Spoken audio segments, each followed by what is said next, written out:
وَلَقَدْ يَسَّرْنَا الْقُرْآنَ لِلذِّكْرِ فَهَلْ مِن مُّدَّكِرٍ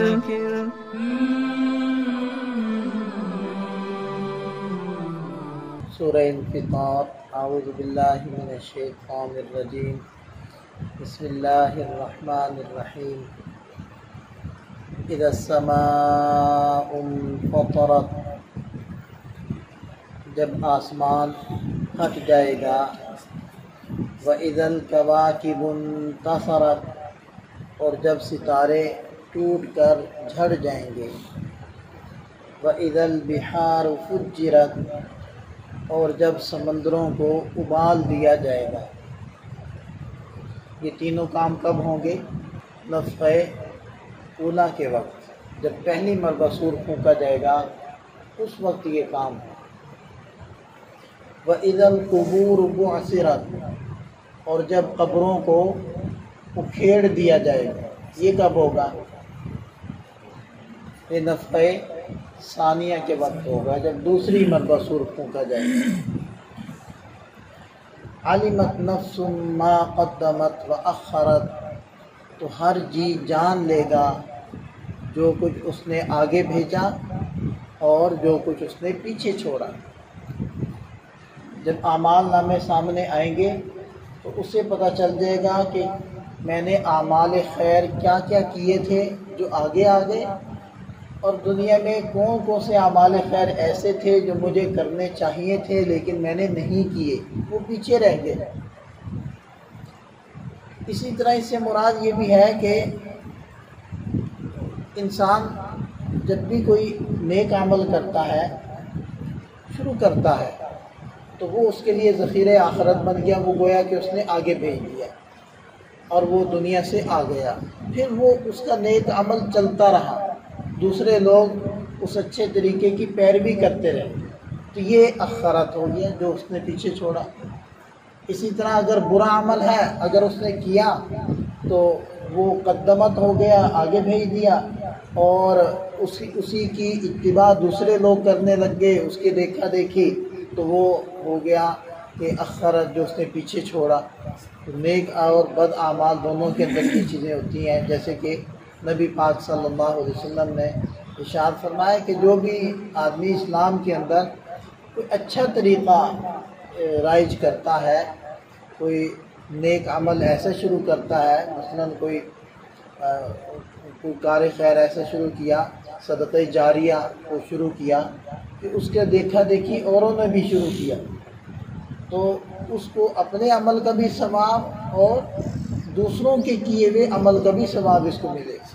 اور اگر کسی نے کوئی برائی، کوئی ایسا برا طریقہ جاری کر دیا تو اس کو اپنی برائی کا بھی گناہ اور جو دوسرے کر رہے ہیں ان کا بھی، کیونکہ سبب یہ بنا ہے۔ اچھا، یہ ساری چیزیں اللہ تعالیٰ نے ذکر کی۔ آخرت کے احوال، جب نفخہ اولا ہوگا، نفخہ ثانیہ ہوگا، اس وقت کیا صورتحال ہوگی، اسی طرح انسان کے اعمال نامے سب سامنے آ جائیں گے۔ تو پھر فرمایا یا ایھا الانسان ما غرک بربک الکریم، یہ ساری چیزیں دیکھ کر بھی، سن کر بھی، سمجھ کر بھی انسان کے اندر انابت پیدا نہیں ہو رہی، اس کی رب کی طرف توجہ نہیں ہو رہی۔ اے انسان، ما غرک بربک الکریم، تجھے کس چیز نے رب کریم سے دھوکے میں ڈال دیا؟ اور اس کے اندر دیکھیں کہ رب کے ساتھ کریم کی صفت لگ گئی۔ یہ اصل میں یہ لفظ ہی اشارہ کر رہا ہے کہ جو انسان کو دھوکے میں ڈالنے والی چیز ہے نا، وہ رب کا کرم ہے۔ اگر نافرمانی کرتے ہی اس کا رزق بند کر دیا جاتا ہے، جیسے بل نہ دینا تو وہ میٹر کاٹ دیتے ہیں، کہتے ہیں کوئی بجلی نہیں، موبائل کا پیکج نہ کروائیں تو ختم، پیغام آتا ہے کہ جی آپ کا پیکج ختم ہو گیا، اب سہولت نہیں ہے۔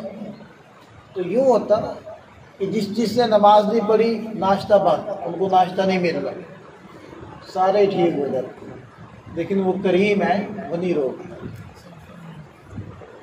ٹھیک ہے، ناشتہ بھی چلتا ہے، کھانا بھی چلتا ہے، سورج بھی نکلتا ہے، چاند بھی آتا ہے، سارا کچھ ہوتا ہے، بلکہ جو کہتے ہیں کہ ہم رب کو مانتے ہی نہیں، اللہ ان کو بھی دے۔ تو یہ اصل میں اس کی سخاوت ہے، اس کی شرافت ہے، اس کا بندوں کے اوپر رحیم اور کریم ہونا ہے، رؤوف الرحیم ہونا ہے، یہی چیزیں انسان کو دھوکے میں ڈال رہی ہیں۔ حالانکہ ان چیزوں کی وجہ سے تو انسان کو اور زیادہ رب کی طرف متوجہ ہونا چاہیے۔ اور پھر مزید اپنی نعمتیں اللہ تعالیٰ نے بتلائی، الذی خلقک، جس نے تجھے پیدا کیا، فسواک، پھر تجھے ٹھیک ٹھیک پیدا کیا، فعدلک، پھر تیرے اعضاء کے اندر اس نے تناسب رکھا، اعتدال رکھا، کہ جس عضو کو جتنا بڑا ہونا چاہیے تھا اتنا ہی بڑا ہے۔ فی ای صورت ما شاء رکبک، جس شکل و صورت میں چاہا اس نے جوڑ کر انسان کو تیار کر دیا۔ اور دیکھیں ایک جیسے اعضاء ہیں، اور لاکھوں نہیں، کروڑوں نہیں، اربوں قدموں انسان گزر چکے ہیں اور موجود ہیں، کسی کا چہرہ دوسرے سے ملتا نہیں۔ اچھا اگر کسی کے اعضاء یا کسی کا چہرہ دوسرے سے کچھ مشابہ ہونا، ہم حیران ہوتے ہیں، یہ دیکھو سیم لگتے ہیں، ایک جیسے لگتے ہیں۔ حالانکہ حیرت والی بات یہ نہیں ہے، کیونکہ ایک چہرہ انسان کا، ایک بالش کا، دو آنکھیں، ایک ناک، دو کان، رخساریں، پیشانی اور بھویں اور تھوڑی، تو ایک جیسی چیزیں ہیں نا۔ تو اگر کسی دو انسانوں کے آپس میں کوئی مشابہت پیدا ہو جائے تو یہ حیرت والی بات نہیں۔ حیرت والی بات تو یہ ہے کہ دیکھو ایک جیسے اعضاء ہیں لیکن ملتے نہیں، یہ کمال کی چیز ہے نا۔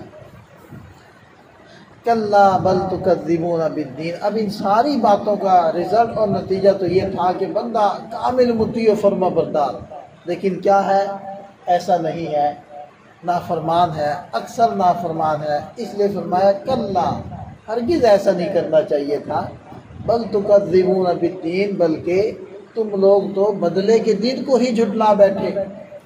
کوئی قیامت کا دن نہیں ہے، کوئی دوبارہ جی اٹھنا نہیں ہے، جو مر گیا مٹی ہو گیا، ختم ہو گیا، قصہ ختم۔ اللہ تعالیٰ فرمانے ہیں کہ وَإِنَّ عَلَيْكُمْ لَحَافِظِينَ، حالانکہ تمہارے اوپر حفاظت کرنے والے یعنی نگران فرشتے متعین ہیں، وہ بیکار میں ہم نے لگائے ہوئے ہیں۔ کرامن کاتبین، بڑے وہ اللہ تعالیٰ کے یہاں معزز ہیں، کاتبین لکھ رہے ہیں، وہ فضول میں لکھ رہے ہیں۔ یعلمون ما تفعلون، جو اعمال تم کر رہے ہو وہ سب کو جانتے ہیں کیونکہ لکھ رہے ہیں۔ اور صرف اتنا ہی نہیں ہے بلکہ ان الابرار لفی نعیم، یقیناً جو نیک لوگ ہوں گے وہ جنت کی نعمتوں میں ہوں گے، وَإِنَّ الْفُجَّارَ لَفِي جَحِيمٍ، اور یقیناً جو گنہگار ہوں گے وہ جہنم میں ہوں گے، يَصْلَوْنَهَا يَوْمَ الدِّينِ، بدلے کے دن اس میں داخل ہوں گے، وَمَا هُمْ عَنْهَا بِغَائِبِينَ، اور وہ اس سے غائب نہیں ہو سکیں گے، چھپ نہیں سکیں گے۔ جو اس میں داخل ہو گیا پھر اس میں رہنا ہوگا اس نے، ایسا نہیں ہے کہ کہیں غائب ہو جائے، فرشتے کو چغمہ دے جائے۔ وما ادراک ما یوم الدین، تمہیں پتہ بھی ہے کہ وہ بدلے کا دن کیا ہے۔ ثم ما ادراک ما یوم الدین، پھر دوبارہ یہ بات دہراتے ہیں کہ تمہیں پتہ بھی ہے کہ وہ بدلے کا دن ہے کیا۔ یوم لا تملک نفس لنفس شیئا، جس دن کوئی دوسرے کے لیے کچھ کام نہیں آ سکے گا، کوئی فریاد رسی نہیں کر سکے گا۔ ہاں جب اللہ اجازت دے گا پھر سفارش ہوگی، اس سے پہلے نہیں۔ والامر یومئذ للہ، اس دن سارا حکم اللہ ہی کا چلے گا۔